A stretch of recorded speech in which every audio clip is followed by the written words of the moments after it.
ẹwà yẹn tó jẹ́ ẹwà yà ṣẹ́gun lélẹ̀ ẹwà yà ṣẹ́gun lélẹ̀ ẹwà yà ṣẹ́gun lélẹ̀ alo bẹ́sí dé ibi dẹ̀ ti ń pa mí ibi ti ń pa mí ọlọ́run kí ni gbogbo ilé ebi bá ń pa yín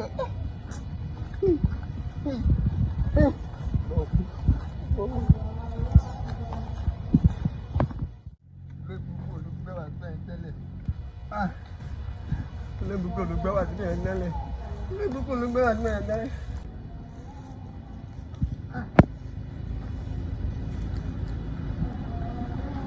Tí wọ́n tẹ̀lé tiẹ̀ bọ̀ tí wọ́n fẹ́ tiẹ̀ bọ̀ ẹ̀ wá rí nǹkan tí wọ́n fẹ́ fi bá.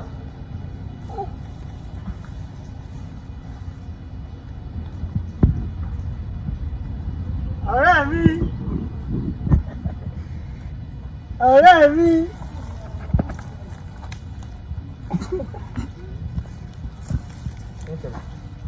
ọ̀rẹ́ mi. Ilé jẹun. Ilé jẹun. Oúnjẹ báwo? Oúnjẹ ẹ̀bà. Ọ̀ ilé jẹun náà. Ilé ìjẹun jà búrẹ́dì jẹ.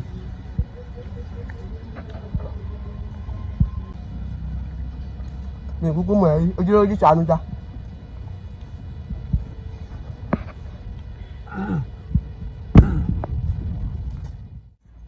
Ibo ni àwọn ọlọ́kadà ìwà wà ẹ wọ́n tẹ̀ wá gbé mi. Adeski. Ẹ báwo ni bá? Ilé wo rèé yìí? Wèrè rà. Ẹ sọ pé àwọn òyìnbó. Wèrè ni. Are you mad? Oh, you need to read the matter. Come to me. Supi? Ẹ̀wọ̀n ni Supi. Ṣé máa ń jí? Abeg, give me this one. No. This one go to London. We're going to London right away now. You give me this one. I want to. Yes. I use this one. The car too. Understand? The car too. Go legal. One second.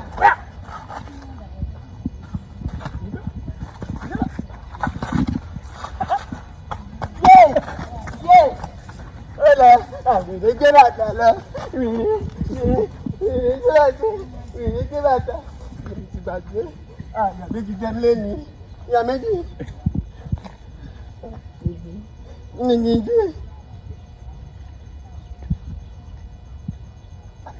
Mo sunkún sínú.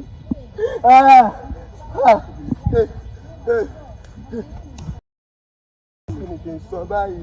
Kí ni kí n jẹ?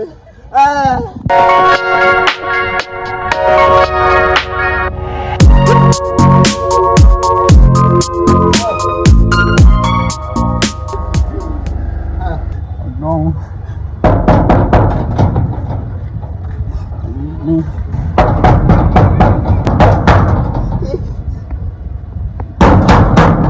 Who be that? Ọ̀gá ni. Guy, wait till they do this morning. Now here they wait for you. No vex. I don't carry and come back. Yeah, I don't guy, they wait for you. You enter.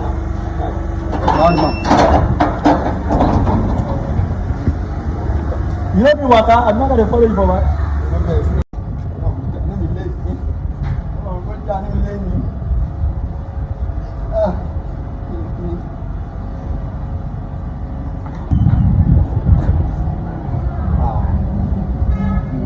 Baby, there's a little new.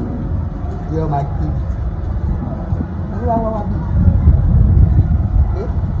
Ta ló lè wá wá bí? Kí ló wá ṣe ń bí? Ọ̀dẹ̀ wọn. Adeski. Kí ló wá débí? Respect ti kúrò orúkọ tó ń sọ. Ìgbà tó ti pàdé lọ́dọ̀ tó ti bú mi yẹn. Respect ti kúrò orúkọ gbogbo ẹ̀. Kí ló wá débí? Ẹ̀yin ọgbọ́n ẹ bàjẹ́ ká bà mọ́.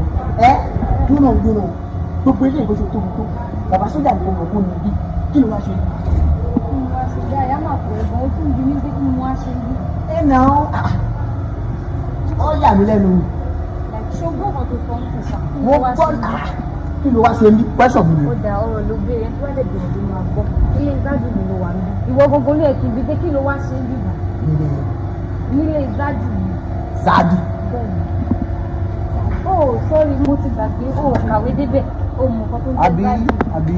Okay, jẹ́ n put it in a way to my ear.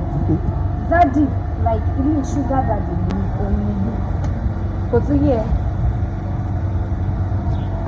ilé ṣúgà dàdí. Ẹ o. Ṣúgà dàdí. Bẹ́ẹ̀ni. Bàbá sójà. Ẹ. Ṣúgà dàdí ẹ. Kí ló wà bẹ́ẹ̀? Mo sọ.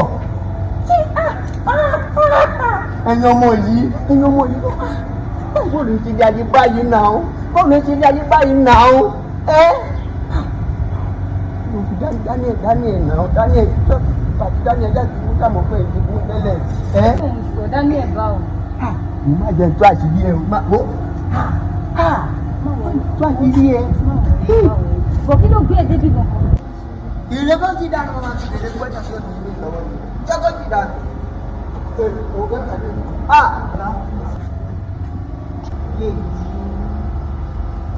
Adeski, wear my clothes. Your clothes. I don tell you before. Me that na big person. If you wan buy clothes, they sell am chain. You don't tell me this before. Wear my clothes. As in my clothes. Go wear my clothes. Na I dey talk. That clothes.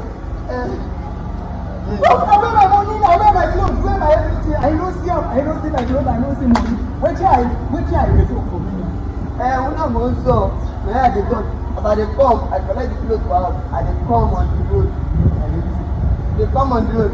I meet passenger. We talk. Wait, what happened? Oh, see this man. I give him for 50,000 to carry him for my clothes for me. He tell me say me that no be his sister. I dey say clothes. I dey say boxer. I dey say bra. I dey say everything. Yeah. Check and Me that na good question. so I can't give him 50,000. I give him 50,000, 5,000 for pocket money, Yeah. 5,000 for transport, 40,000 for my clothes. I don't tell him because he make it bring me. I call him come here come. Ọ̀gá ìsì àmọ̀mọ́ yà ní oníbàjẹ́ lọ́wọ́ mi náà. Wait, don't worry. Why didn't you post this? You see this guy? 419. Èmi ni guy. 419. Wait, let me explain. I see this stupid guy telling you.